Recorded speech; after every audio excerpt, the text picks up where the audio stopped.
આરતી એટલે આ રીત અને આ પદ્ધતિ જો જીવનમાં ઉતારશો તો જન્મ જન્મના ફેરામાંથી મુક્ત થશો. આરતીનું એટલું બધું મહાત્મ છે, તમને અનુભવ તો થાય જ છે ને. અને ખરેખર અમુક એવી આત્માઓ પામી ગઈ, ગમે એવો મા ધરા પર આવ્યા છે, માએ કીધું ગમે એવો છે, જો મારો થઈ જાય અને દિલથી જો મને યાદ કરે અને આ રીત અને આ પદ્ધતિથી જો જીવન જીવે, જીવનમાં પરિવર્તન લાવે, તો એનો ઉદ્ધાર હું કરી દઈશ. માય કોલ આપ્યો. જો જેને ઉદ્ધાર કરવો હોય તેના માટે. હા, આરતી, આ રીત અને આ પદ્ધતિ એટલું સરસ, હાવ ટૂંકો રસ્તો માએ આપ્યો. અને એક પ્રાયશ્ચિત કરવાનું એક સ્થાન છે. જો સ્તુતિમાં આવે છે ને, જે કર્મો કર્યા જાણતા અજાણતા માં તું મને માફ કરજે. અને જેની પાસે જવાનું છે એની ઓળખાણ થાય. ખબર તો હોવી જોઈએ ને ક્યાં જવું છે. એ ખબર તો છે નહીં, પણ ખબર છે મને તો તમને આપ્યું, આની પાસે જ જવાનું છે. તો એને રોજ દિલથી ભાવથી એને યાદ કરો, ડેલી કરો. કરવા ખાતર નહીં, ખાલી મોઢેથી નહીં, દિલથી. પણ એક દિવસ જવું એ તો પાકું જ છે, નક્કી જ નથી કાલે જ જવું કે આજે જ જવું કે 10 વર્ષે જવું 50 વર્ષે જવું એ તો પાકું જ. એક દિવસ તો પૂરો થઈ જાય. હે, જ્યાં જવું છે ત્યાં આપણે અત્યારથી એનો, એને કહેવાય ને કોન્ટેક્ટ, અત્યારથી કોન્ટેક્ટ કરીએ તો ત્યાં કોન્ટેક્ટ થાય. એ કોન્ટેક્ટ કરવા માટે શું? આરતી. છોટા, હાવ નાનો રસ્તો, આટલું કરવાની જરૂર નથી. આટલું નહીં, ખાલી આટલું.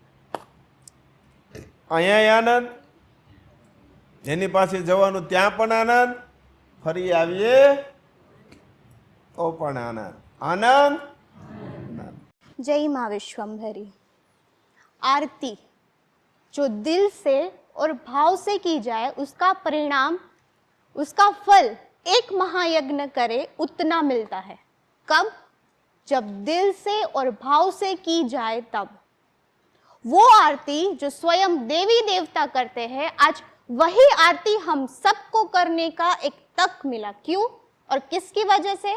श्री महापात्र के वजह से, श्री महापात्र के तप के वजह से। आज अनेक प्रश्न है जिसके उत्तर हम में से किसी के पास भी नहीं, कि अगर देखा जाए तो कितनी सुंदर सृष्टि की रचना की, जैसे पशु पक्षी नदी पहाड़ आदि, तो यह सब बनाने वाली कोई सुंदर स्त्री ही है। तो ये सुंदर स्त्री कौन? कवि यह भी कहते हैं कि अणु अणु में शक्ति है, न्यूट्रो प्रोटो में भी शक्ति है, लेकिन ये शक्ति कौन? आज हम में से किसी के पास भी इन प्रश्नों के उत्तर नहीं है, लेकिन आज श्री महापात्र ने हमें वे सभी प्रश्नों के उत्तर दिए, और वो एक ही है, अनंत ब्रह्मांड की रचयिता, ब्रह्मा विष्णु महेश को उत्पन्न करने वाली आदि अनादि महाशक्ति माँ विश्वम्भरी। जैसे अभी श्री महापात्र ने कहा कि जहां जाना है वहां का संपर्क कीजिए। जिनके पास जाना, जिनके पास जाना है वहां उसका संपर्क कीजिए। अगर हमारी पहचान ही वहां तक नहीं होगी तो कैसे हम समझ पाएंगे कि अंत में हम किसके पास गए हैं। अगर लौकिक दृष्टि से देखा जाए तो छोटे मोटे संघर्ष, मेरे पास इतने पैसे नहीं है, मुझे पैसे कमाने हैं, मुझे बड़ा बंगला करना है, मुझे गाड़ी लेनी है, ये इच्छा हमारी होती है। क्या यह सब मृत्यु के बाद हमारे साथ आने वाला है? तो फिर अंत में हमारे साथ क्या आएगा? हमारे किए गए कर्म। अगर अच्छे कर्म करेंगे तो कर्म अच्छा, 2 प्रकार का है, अच्छा कर्म और बुरा कर्म। बुरा कर्म। क्या कर्म करना?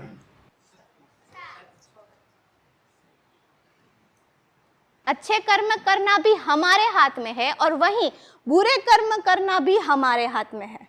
मन और बुद्धि, मन जो हमसे कौन से कर्म करवाता है? बुरे।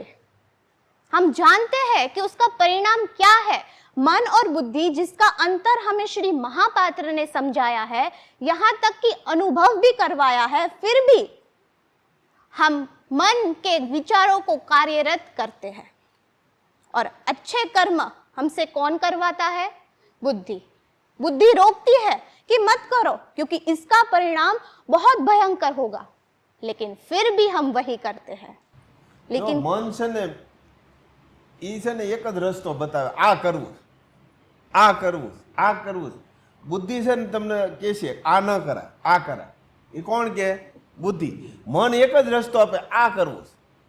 પણ બુદ્ધિ બે રસ્તા આપે, આ કરવાથી આ પરિણામ આવશે, આ કરવાથી આ પરિણામ આવશે, આ ન કરાય ને આ કરાય. એ કોણ આપે? બુદ્ધિ. પણ આપણે કોના આવી થઈ ગયા છીએ? મનના. પછી કર્મ ગલત બંધાઈ જાય. કર્મ ગલત બંધાણું અને એનું પરિણામ આવે ત્યારે મન પાછું આઘું ભાગે, આ મારે કેમ દુઃખ આવ્યું, પણ એ તે કર્યું છે એટલે આવ્યું.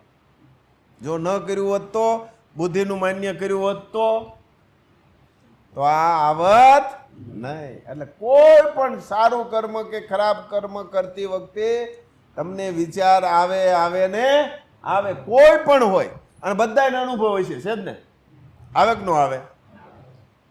આ કરાય, આ ન કરાય, પણ શું થાય? મજા આવે. હે, મારી વાહ વાહ થાય, આ મને ગમે છે. મનને ગમતું કરીએ એટલે ગમે છે થયું ને. અને બુદ્ધિ ના પાડે તો એ નહીં, અત્યારે જો આ મજા છે. એવું કરો કે કરતી વખતે પણ આનંદ, ભોગવતી વખતે પણ આનંદ. એટલે મન કે તે ન કરો, પણ બુદ્ધિ કે તે કરો.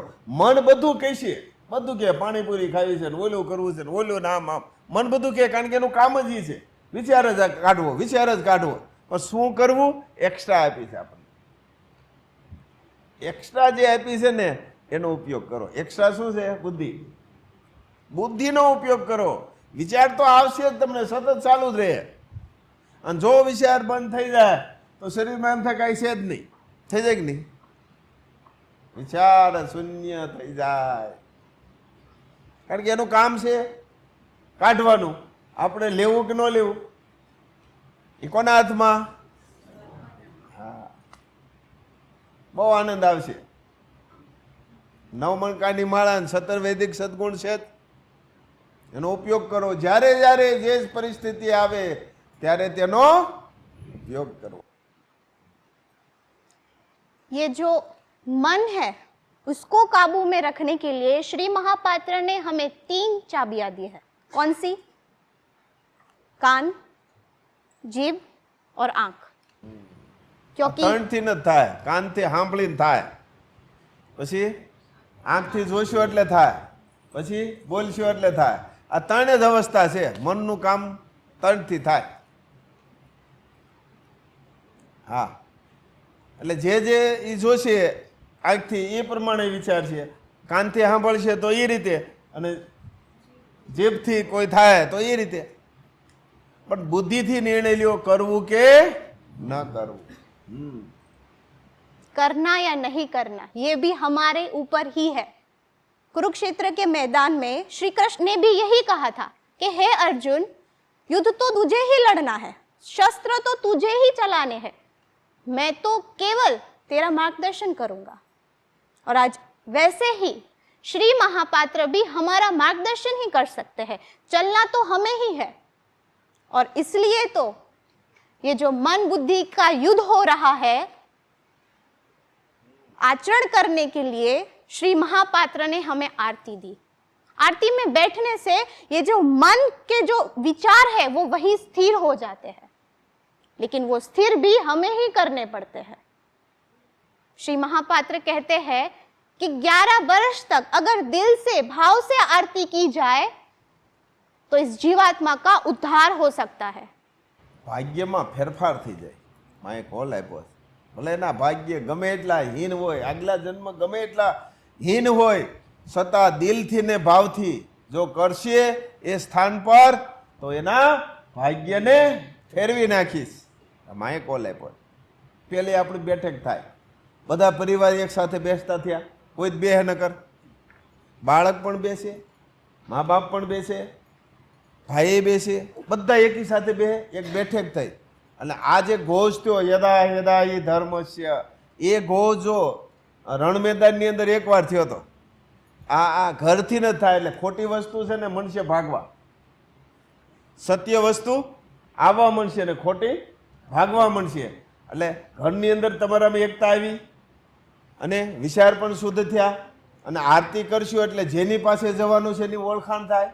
ઓળખાણ જ થાય ને, એક હારે ન થાય, ધીરે ધીરે ધીરે ધીરે થતી જાય. પછી તમારો જે કામકાજ છે એમાં પણ, તમારા ધંધામાં પણ ધીરે ધીરે ધીરે ધીરે જે અણસમજથી અમુક કાર્ય થતા હોય એ સમજણથી થવા માંડે. અને ઘરની અંદર કાંઈ પણ પ્રશ્ન આવે, પોતાની ભૂલ હોય પોતે સ્વીકારવા માંડે. ભાઈની હોય, બહેનની હોય, બાપની હોય કે માની હોય, કોઈ પણની ભૂલ હોય એ સ્વીકારી લે. કોની સાક્ષીએ? માની સાક્ષીએ. એટલે ઘરની અંદર અમુક પ્રશ્ન હલ થઈ જાય. પછી કોઈ પાડોશી આમ તેમ કીધું હોય તો વિચારવાની એક તમારામાં આવી જાય કે આમ કીધું, ભલે ને કીધું, કાંઈ વાંધો નહીં, આપણી ભૂલ નથી, તો આનંદથી તમે રહી શકો. જો ભૂલ હોય તો સ્વીકારી લો. ઝઘડો કરવાની એ પણ લપવાઈ જાય. આનંદ જ આવશે તમને. એક એક એક એક એક એક વસ્તુ જોજો. અને આપણી અંદરની, એટલે ઉપલા ખાતું એક, જેમ અહીંયા બેંકનું ખાતું છે રૂપિયા જમા કરવા માટેનું, એક ખાતું ત્યાં છે. એટલે ત્યાં પણ આપણું જમા થતું જાય. અને ત્યાં જમા થાય છે એટલે ઓટોમેટિક અહીંયા પણ તમને પ્રગતિ થતી જશે. એટલે અહીંયા આનંદ, એક દિવસ જવું એ પાકું, ત્યાં પણ આનંદ. એટલે લગભગ ઘણા ખરા પ્રશ્ન, લગભગ નહીં બધા પ્રશ્ન હલ. અને ક્યાંય જવાની જરૂર જ નહીં, ઘરે. કેવો આનંદ! બધા ટાઈમ એવી આવે, નકર એક 10 વાગે આવે તો એક 11 વાગે આવે, એક મોડો આવે, બધા ભેગા થઈ જાય ને ટાઈમે. હાલો આરતી ટાઈમ થઈ ગયો. નાની એવી વાત બહુ મોટી છે, બહુ મોટી છે. વિચારજો ખરા, ખરેખર શું ફાયદા, કેવડા ફાયદા, કેવડા પ્રશ્નનું સોલ્યુશન છે આ. કેટલા પ્રશ્નોનું. કોક દીક મંથન કરો તમે, થોડું મંથન કરશો ને તમને ખ્યાલ આવશે. જબરજસ્ત. આમ ગણો તો એટમ બોમ્બ છે આ.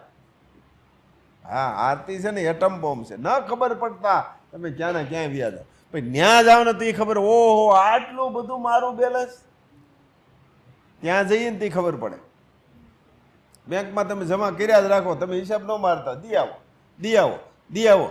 પણ એક સમયે એમ જાય તો એમ થાય કે હવે જરાક તાદી હિસાબ કરે તો ઓહો આટલા બધા લાખ.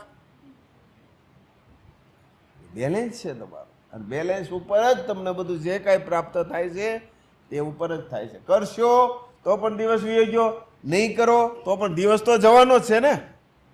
અને જરૂર છે જ તો ક્યાં શું કરવું? ઘર બેઠા ભક્તિ કોણ આપે? બધા કે અહીંયા આવો, આમ કરો, તેમ. આ કાંઈ નહીં, ઘરે કર. અને ઘરનો શેડો અને સ્વર્ગનો શેડો એક છે. હા, સારી આત્માઓ આવશે ને. તમારે એવા મા બાપ તમે બનશો કે એવું ઘર મંદિર બનશે તો સાત્વિક આત્માઓ, જે અટકી ગયેલી આત્માઓ છે એ પાછી આવશે. નહીતર શું આવે? લુકેશ આવે. અને આવે છે ને, જોવો છો. ઘર મંદિર બનાવો, ઘર એવો પવિત્ર બનાવો कि आनंद आनंद। अगर यह एक आरती करने से हमें इतना सुंदर फल मिलता है तो फिर क्यों ना करें। अगर सीधा मार्ग हमें महाशक्ति तक मिलता है तो हम दूसरे मार्ग पर क्यों चले, क्योंकि दूसरे मार्ग पर चलने से 100% की गारंटी नहीं है कि हम वहां तक पहुंचेंगे ही, लेकिन ये सीधा मार्ग जो हमें श्री महापात्र द्वारा मिला है उसमें 100% की गारंटी है कि हम वहां तक पहुंचेंगे, क्योंकि वे स्वयं वहां तक पहुंचे हैं, वे स्वयं वो रास्ते पर चले हैं। अब करना या नहीं ये हमारे हाथ में है। एक तरह से सोचा जाए तो हमारे पास एक ही दिन है, आज आए हैं, कल जाना है, किसको पता कब जाएंगे। इसलिए तो श्री महापात्र कहते हैं ना, आनंद आनंद और आनंद, यानी ऐसा कर्म करो कि करते समय भी आनंद, स्वीकार करने के समय आए तो वो समय भी आनंद, और जब दूसरी बार आओ तब भी आनंद। लेकिन फिर भी प्रश्न तो वही आता है कि करना स्वयं को ही होगा। श्री महापात्र महाशक्ति तक पहुंचे और सबसे कठिन बात यह थी कि श्री महापात्र ही स्वयं के मार्गदर्शक एवं सहायक थे। अगर श्री महापात्र ने केवल बातें की होती तो क्या वे महाशक्ति तक पहुंच पाते? क्या आज हमें महाशक्ति मां विश्वम्भरी के चैतन्य मूर्ति स्वरूप दर्शन हो पाते? श्री महापात्र ने बोलकर नहीं, अपितु आचरण करके दिखाया है। अब बारी हमारी है। भक्ति पर सदैव प्रश्न चिन्ह लगते हैं। छोटे मोटे संघर्ष का सामना करना पड़ा नहीं कि हम सीधा दोष भगवान को देते हैं कि भगवान तूने क्या कर दिया। लेकिन हमें यह याद रखना है कि हमारे जीवन में जो कुछ भी हो रहा है उसके जिम्मेदार केवल हम हैं। दूसरों की निंदा हम करते हैं लेकिन अंत में दोष भगवान को देते हैं। हीन कर्म भी हम करते हैं लेकिन दोष भगवान को। अब ये बंद करना है। अगर प्रश्न ही करते रहेंगे तो आगे कब बढ़ेंगे? कहते हैं ना कि कुछ प्रश्नों के उत्तर होते ही नहीं है, उसमें केवल चलना ही होता है, बस उसको समर्पित हो तो। श्री महापात्र जब महाशक्ति को पूर्ण समर्पित हुए थे तब जाके वे वहां तक पहुंचे थे। ऐसा नहीं है कि श्री महापात्र महाशक्ति तक पहुंच गए और फिर बात वहीं तक समाप्त। नहीं, महाशक्ति तक पहुंचने के बावजूद भी सत्य के लिए, जो सत्य मिला है वो सत्य के लिए उन्होंने अपनी जन्मभूमि तक छोड़ दी, लेकिन सत्य को नहीं छोड़ा। और यही होता है सत्य के आचरण की ताकत। कब? जब उन्होंने किया तब। उन्होंने बातें नहीं की है लेकिन खुद हमें आचरण करके, प्रैक्टिकल करके दिखाया है कि ये ऐसे किया जा सकता है।